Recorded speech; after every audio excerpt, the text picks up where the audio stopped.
South Africa's VAT retraction. I posted a video about this a few a few days ago, maybe a week ago.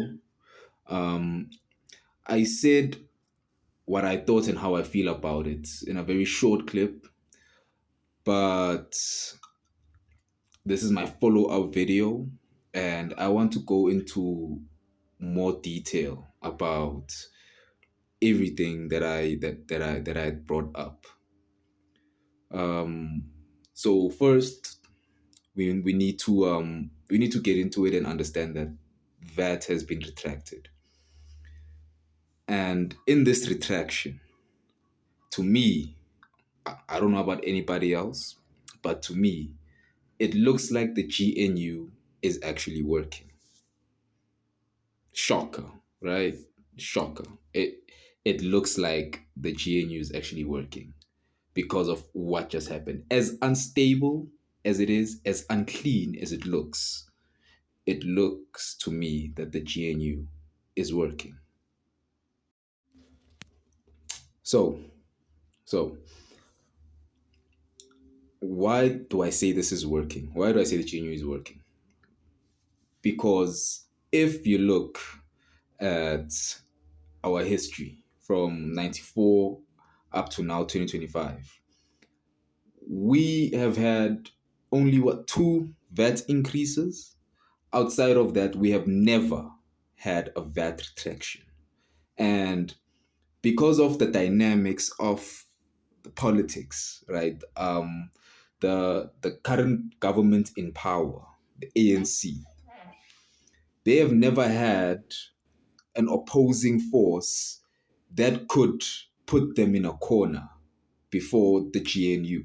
And because of this, if you look at our VAT from how they've been increasing it and how they've been dealing with it, it's been a situation where they have no one to answer to. They just do what they have to do what they want to do, and they pass through the bill, they pass through whatever VAT increase, they pass through whatever VAT laws or policies, and there's no one there to challenge them. It is what it is. They go through with it every year. They've been doing this. So this time, if you look at the DA and all these other parties, it's changing the game. It's changing the game.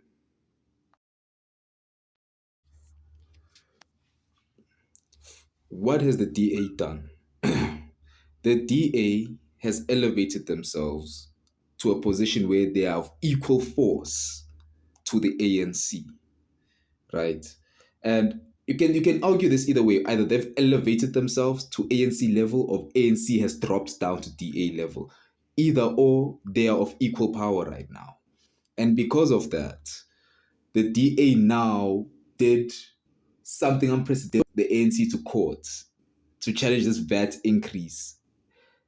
The DA and the EFF. I don't want to just say things, but the DA and the EFF took the ANC government, the ANC party, to court, and they won. Right, crazy, right? But now, as a result, ANC has to now take 5 steps back, 6 steps back, trying to explain to us and reason to us something we didn't care to listen to. We didn't want this. And now they're trying to reason why it had to happen. Forget it. We're not trying to hear why it had to happen. You were not trying to hear us when you were making this decision to even put you into the circumstances that you're in. So why are you gonna consult us now? It's a weird thing. It was a weird situation to watch. But yeah, right now, for me, seeing that this is the first time VAT has been retracted, and this is the first time this has happened in the history of South Africa, to me, it looks as though the GNU is working. Because now the ANC can't just do whatever they want and steamroll us and everyone and just get what they want. Right now, they have to. Okay. I went on a bit of a rant, but I wanted to stick to the points and not just go on and say stuff that just, yeah. So my point being, my point being that I was making was the DA now is able to take ANC to task, and ANC can't just do what they want. They have to consult with the DA.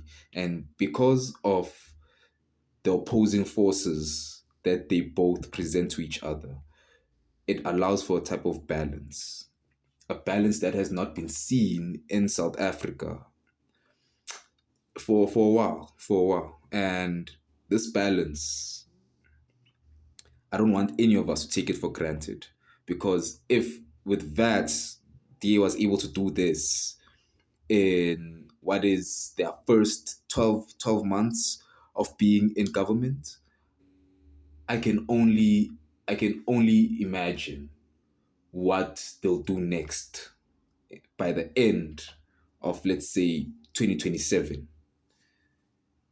We really might be in a better situation with the DA in the government than without. And looking at it now, it's a big win for the DA and for EFF, but I've even centered my conversation around the EFF, so I won't mention them much here. I'll just focus on the two big parties, the DA and the ANC. So yeah.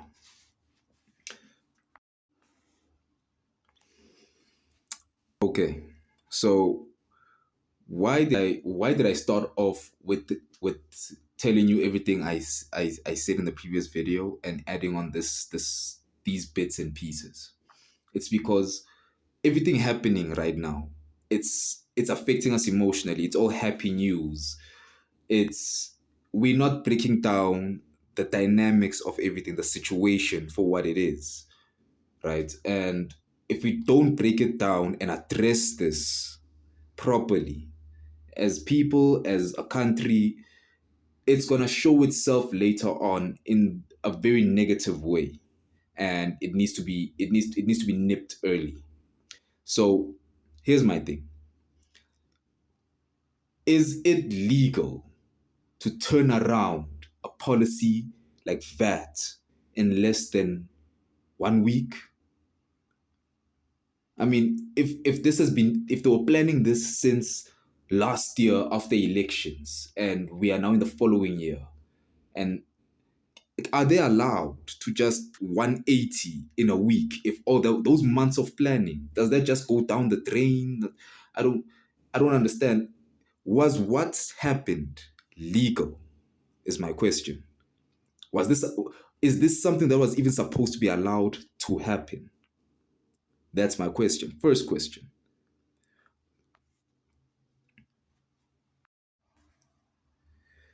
Here's my second question. The whole argument for that was that we are operating on a deficit as a country. I get it. I understand. We need to make back that money so that we can be in the net positives. Here's my thing though. We didn't put ourselves in this. We didn't go there as citizens and signed that we are loaning this money from wherever, and now when these policy changes have to come to our country, we didn't do we were not there. These were monies borrowed by the elites, by the politicians, and now that the they have to pay back the piper. Now that the money has to be paid back, it's not going to be them paying the money, even though it was them borrowing it. It's going to be us, the day-to-day people, the citizens, paying back that money, because we know that that money got borrowed, taken, and then looted. Corruption. That's all it is. That's all it is. So it didn't bring value to us having that money borrowed, but now it's bringing us strife that that money was borrowed. It doesn't make sense. It doesn't make sense. That's my second question goes to, how would I even put this? My second question would be,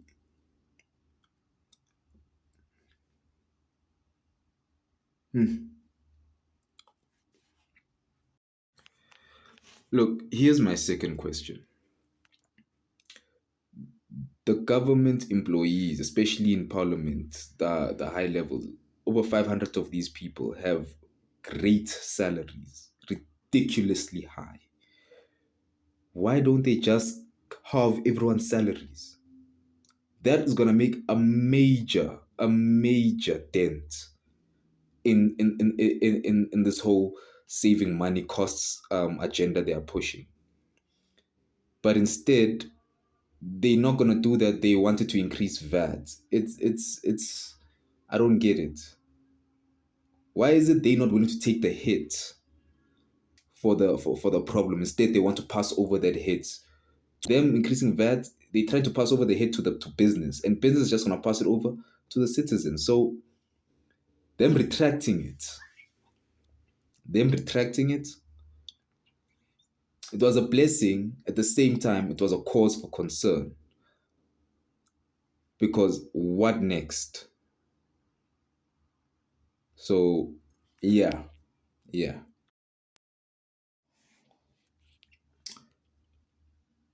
Look, in conclusion,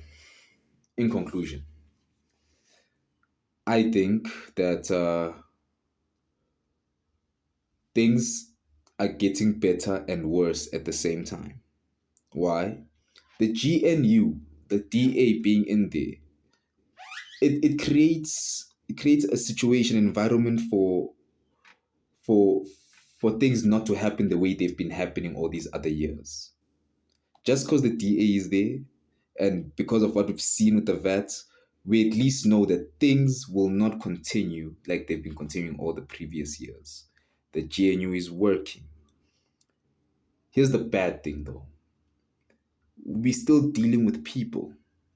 After a certain level of wealth upwards, after a certain level of power upwards, concepts like I don't like you, concepts like we enemies, concepts like opposition, like these things, no, they don't, these people don't really care much about these things at that level. It's not for them to care about. They are more focused on maintaining and keeping power, maintaining and keeping the money and the wealth. They are not looking at the emotional aspect of it. And with that in mind, I think no matter what happens, as the people, we should react with the emotion that they are lacking, because that's the only way they will at least see with their eyes what they're doing. They can at least hope to empathize, hope to sympathize. But anyway, that was my 2 cents. Um, yeah, that's it. I'll be taking an L. Till the next video.